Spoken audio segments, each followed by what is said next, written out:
Il y a un outil qui s'appelle le Stop and Reverse. C'est les petits points verts ou rouges. Et vous voyez que lorsque les cours viennent casser les points rouges et qu'ils deviennent verts, eh bien, ça monte généralement. Je dirais même que dans 78% des cas sur les 40 dernières occurrences, eh bien, on est monté et plus haut que sur la séance de cassure. Et regardez ce qui vient de se passer. On vient de casser le SAR. On va voir si on peut gagner de l'argent avec cette stratégie. Salut, c'est Trado, je suis content de vous retrouver pour la mise à jour de l'analyse technique du CAC 40 avec mine de rien une deuxième séance de hausse, hein. Bon, on va dire assez anecdotique, on parle de 0,1%, mais quand même, hein.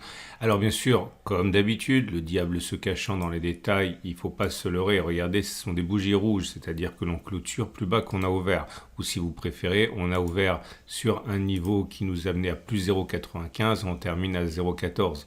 Donc vraiment peau de chagrin, et c'était pareil pour la séance précédente puisqu'on a ouvert à 1,26 et on a terminé à 0,90.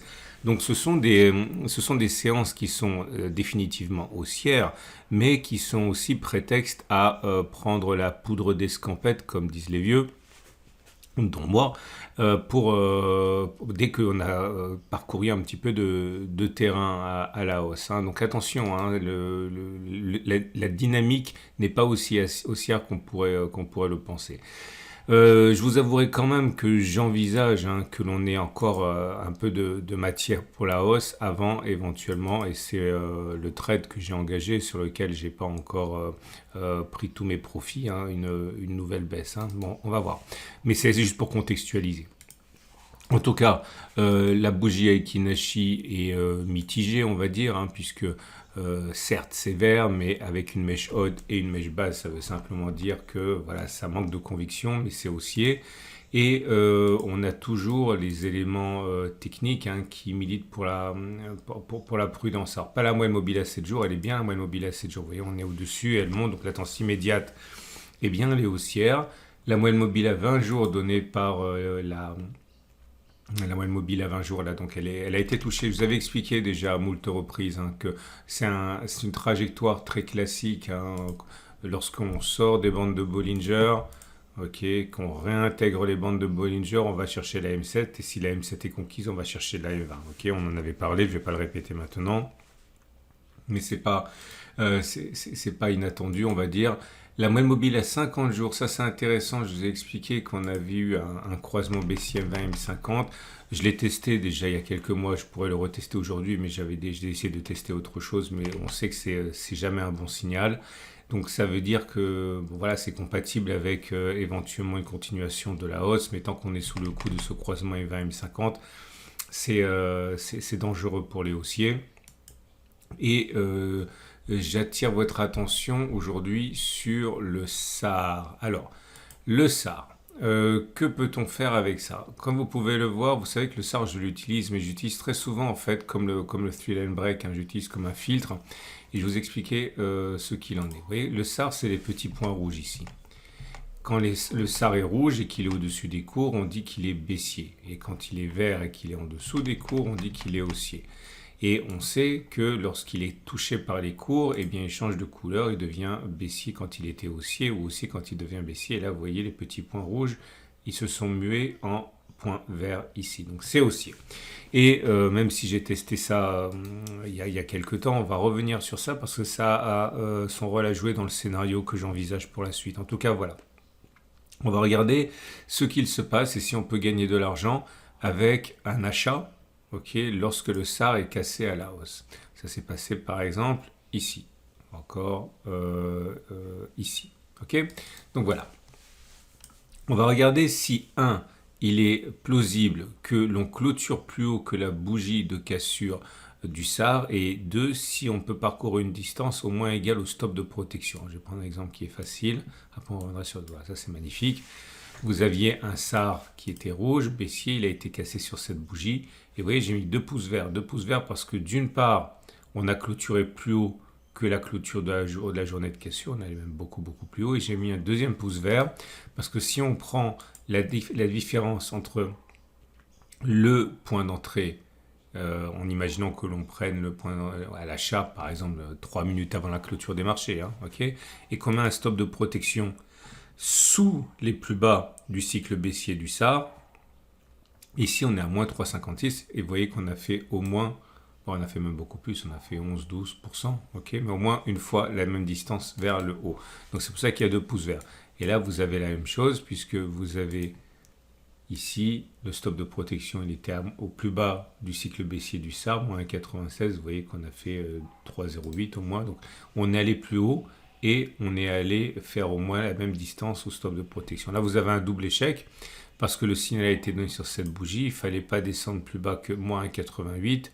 Et vous voyez, on n'a ni réussi à clôturer au-dessus, ni réussi à faire au moins 1,88 vers le haut. On a été déclenché par notre stop de protection ici. Okay, donc je vais faire défiler. Là, vous voyez, on a réussi à clôturer plus haut par rapport à le signal qui était là. Mais si on considère que les plus bas étaient à 2,38, on est monté jusqu'à 1,64, même 2,12, mais on n'est pas monté à 2,38 avant de déclencher le stop de protection ici. Donc c'est un pouce vert et un pouce rouge. Ouais, c'est très très simple. Et je fais défiler et on va faire... C'était assez facile, donc je me suis laissé emporter sur ma lancée et j'ai fait 40 fois le test. 40, c'est comme 30, c'est pareil, c'est insuffisant pour tirer des lois générales. Il faut impérativement que vous backtestiez davantage. Je vous donne ça simplement à titre de partage de ma méthode. Et voilà la conclusion.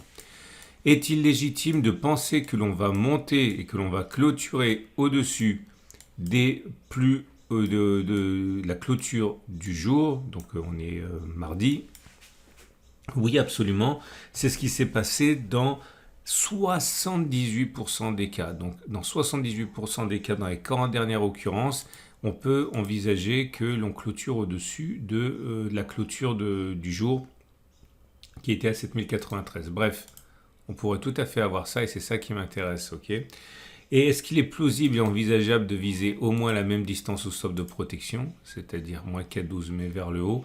Là par contre c'est plus compliqué puisque ça a fonctionné 18 cas sur 40, autrement dit 45% des cas, autrement dit ça a échoué 55% des fois. Donc clairement je suis en train de vous dire que si ce backtest était légitime et valable, et il ne l'est pas parce que l'échantillon n'est pas assez élevé, on pourrait avoir quelque chose comme ça mais pas trop haut, avant éventuellement de redescendre. Ok, donc vous pouvez utiliser ça par exemple pour un filtre. Si vous avez une stratégie qui se déclenche à la hausse, vous savez que c'est compatible avec le fait que normalement on doit monter. Ok, bon bref, c'est simplement question d'exposer un petit peu les choses pour les plus récents parce qu'il y a toujours des nouveaux. Et ça m'amène directement à la crise cardiaque que j'ai eue ce matin. Je vais vous montrer un commentaire qui a été laissé sur la chaîne YouTube, mais avant je vais vous montrer la statistique auquel le message faisait référence. Donc regardez ici. J'avais expliqué que on avait 80% de chance, c'était sur le MACD ici. J'étais en données hebdomadaires.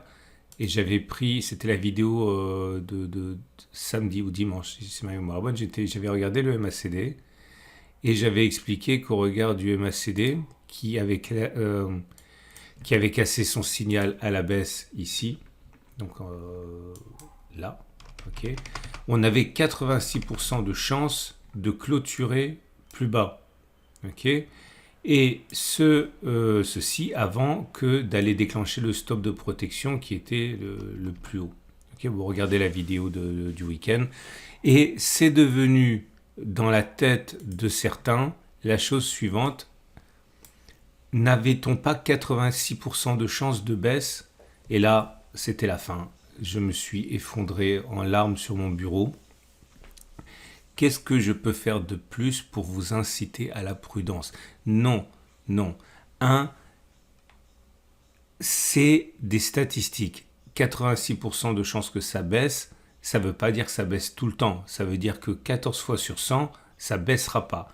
2, c'est une statistique en données hebdomadaires. Donc ça veut dire que tant qu'on n'est pas vendredi, on ne peut pas dire que ça n'a pas baissé puisque c'est une statistique hebdomadaire. C'est donc vendredi qu'on pourra faire le point. Et puis surtout, 3, j'ai pas dit que ça allait baisser.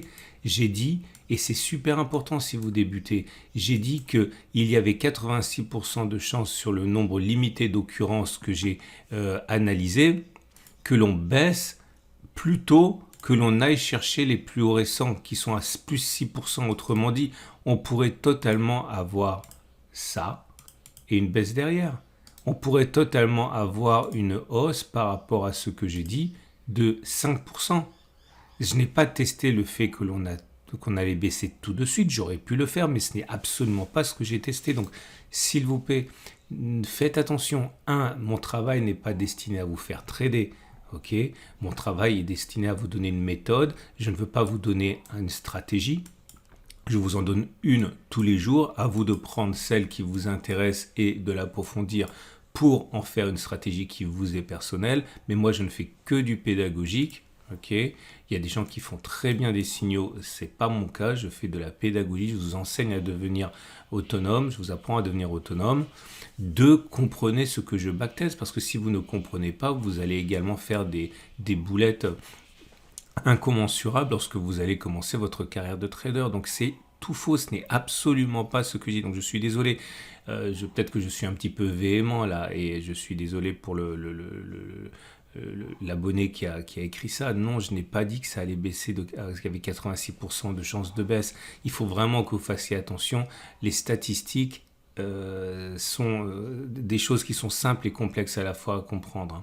Donc voilà, c'était la précision du jour. Donc si vous me découvrez aujourd'hui pour la première fois, retenez bien ce que je viens de dire. Et si vous n'avez pas retenu chacun des éléments que j'ai donnés, eh bien regardez à nouveau la vidéo. Donc là, je ne suis pas en train de dire qu'on a 78% de chances de monter demain. J'ai dit qu'on a 78% de chances de clôturer plus haut que 7084 plutôt que de faire moins 4,12%. Donc on peut très bien avoir quelque chose comme ça et remonter ensuite. Ok, donc faites attention, ne comprenez pas de travers ce que je dis, sinon ça sert à rien que je fasse des vidéos. Et donc à partir de là, on a les éléments Ishimoku, et l'Ishimoku, eh bien, il nous enseigne que ça reste toujours... Alors là pareil, j'ai peur maintenant de parler. On a plus de 700, 800 sur 10, je ne me rappelle plus, on l'a testé la dernière fois, d'aller faire une distance équivalente au plus haut vers le twist, mais reportée vers le bas, comme ça. Okay. Autrement dit, là aussi, vous voyez que au moment où j'ai fait ça, on était, je ne sais plus, probablement un peu par là. Il ne faut pas s'étonner que ça ait monté malgré cet objectif baissier, puisque le backtest, c'était qu'on fasse ça avant de clôturer au-dessus des précédents sommets. Donc on peut très bien avoir ça. Ok, on peut très bien avoir ça et on peut très bien avoir derrière une hausse de 3-4%. Il faut vraiment comprendre ça. Ok, voilà. Donc oui, c'est neutre parce qu'on est dans le nuage et puis derrière, ça, statistiquement, ça doit descendre. On va passer pour terminer au trade du jour, mais avant toute chose, le coup de projecteur du jour, c'est eh bien mon partenaire investissement, c'est Trade Republic. Vous savez, une seule chose est sûre, c'est que, enfin, est sûr, non, c'est même pas sûr, mais historiquement, les indices, ça monte, ok. Et si vous pensez qu'après la pluie vient le beau temps, si vous pensez que, eh bien, en ces périodes de retraite troublées, enfin, pas de retraite, mais on va dire de réglementation et de lois et de nouvelles règles sur la retraite troublées, eh bien, il faut prendre en main sa retraite. Eh bien, sachez que si vous voulez faire comme la plupart des Américains, des Australiens et autres Anglais, eh bien, il faut investir. Et si vous voulez investir, sachez que pour l'investissement de long terme, j'ai mon partenaire qui est Trade Republic qui vous permet d'investir en ETF, notamment avec ma stratégie de l'accumulation rationnelle. Quel que soit le niveau auquel on pourra descendre, eh bien, ce seront des opportunités dans le cadre d'investissement progressif sur des indices. Si vous adhérez à ce principe et si vous voulez payer 0 € ou 1 € par transaction, eh bien, n'hésitez pas. Vous avez un choix exceptionnel d'ETF et d'actions du monde entier pour investir. Vous avez un lien juste en dessous de la vidéo. N'hésitez pas à cliquer sur ce lien pour aller visiter le produit en question. C'est un sponsor, donc forcément, si vous passez par mon lien, c'est bon pour moi. Voilà, les trades du jour, eh bien c'est toujours pareil. Hein. Moi, ce qui m'intéresse le plus, je pense, hein, c'est le trade Ishimoku, parce qu'il a un très fort taux de réussite. en pourcentage, pas toujours, en pourcentage. Et puis comme on a tendance à traîner du côté nord du twist, eh bien ça vous donne un ratio gain-risque qui est intéressant en ce moment, puisque voilà, si vous visez moins 5,6% avec un stop par exemple à 4,2%, vous avez un ratio gain-risque de 1 pour 3 avec en plus des taux de réussite importants, donc ça peut être pas mal. Maintenant, si vous êtes haussier, je pense que le meilleur pari à prendre, hein, je l'ai déjà dit, hein, c'est un trade de moyen long terme, considérer qu'on peut baisser mais que ça n'ira pas très loin, acheter, parier sur une hausse, stop de protection en dessous du double support hebdomadaire, et vous avez un ratio gain-risque supérieur, hein. Par exemple, si vous rentrez maintenant par là, eh bien, vous mettez un stop de protection à moins 10%, vous visez, vous partez du principe qu'on ira beaucoup plus haut, et donc vous avez un ratio gain-risque supérieur à 1. Mais attention, à trader avec des outils adaptés, pas avec des CFD au comptant par exemple, hein. Vous allez payer trop cher en frais de garde, en frais de roulement, etc. Il faut travailler avec des effets, soit avec des ETF, notamment comme ceux que je vous propose avec Trade Republic, là, ou alors avec des CFD à échéance, mais surtout pas au comptant, hein. Voilà, j'en ai terminé. Je suis désolé si j'ai pu vous sembler un petit peu agacé. C'est surtout que je suis extrêmement ennuyé de voir que malgré tout le travail de pédagogie, ça suffit pas. Il faut encore toujours redire la même chose. Il faudrait que je dise tous les jours parce que tous les jours, il y a des nouveaux qui arrivent en fait, hein. Excellente journée. Ah oui, mon trade, on m'a demandé est-ce que j'ai pris mes profits. Ben non, vous savez très bien, j'ai pris 3 quarts de mes profits. Je suis rentré, je ne me rappelle plus maintenant. Je crois que je suis rentré ici, j'ai pris des profits à R1, j'ai pris ensuite des profits là, et il me reste un quart de position que je laisse courir. J'ai mon stop de protection ici à 72,84 pour être sorti à mon cours d'entrée, un break-even comme on dit. Voilà, excellente journée et je vous dis à demain pour la mise à jour.